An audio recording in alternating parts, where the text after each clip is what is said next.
শুভ নববর্ষ সবাইকে, নতুন বছর সবার অনেক ভালো কাটুক। সকাল সকাল স্নান করে আগে পুজোটা দিয়ে নিলাম। বৈশাখ মাসের পুরো মাসটা এরকম তুলসী মাতাকে ঝরা বেঁধে জলদান করতে হয়।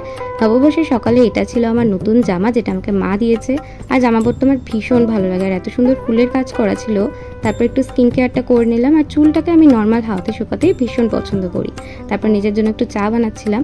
চাটা আমার কাছে নেশা না, কিন্তু যখন খেতে ইচ্ছে করে তখন খেতেই হবে। এখন তো রোজই প্রায় একবেলা করে হয়ে যায়। বাইরের ওয়েদারটা দেখছিলাম, প্রচণ্ড রোদ উঠেছে। তারপর চলে গেলাম একটু মন্দিরে, এখানে মায়ের কাছে প্রণাম করে নিলাম। এটা আমাদের দুর্গা মন্দির। সবাই কমেন্ট করে দাও জয় মা দুর্গা। তারপরে এই দেখো, ওদেরকে আমার কিছু বলতেই হয় না, এখন ওরা জানে যে আমি সামনে যাবো না, ওদেরকে কিছু খেতে দেবো। আর এটা হচ্ছে সব থেকে অলস, দেখো শুয়ে শুয়ে খাচ্ছে। তারপর বাড়িতে এসে মা বাবাকে প্রণাম করে নিলাম, সবার আগে যারা আমাদের কাছে গুরুজন। আজকে লাঞ্চে ছিল ঢ্যাঁড়স ভাজা, মিষ্টি কুমড়া ভাজা, বেগুন ভাজা, মাটন আর আলু চিংড়ি, যেটা আমার ভীষণ পছন্দের। চলো এখন খাওয়া দাওয়াটা করে দেখা হচ্ছে নেক্সট ব্লগে। আজকের মতো টাটা।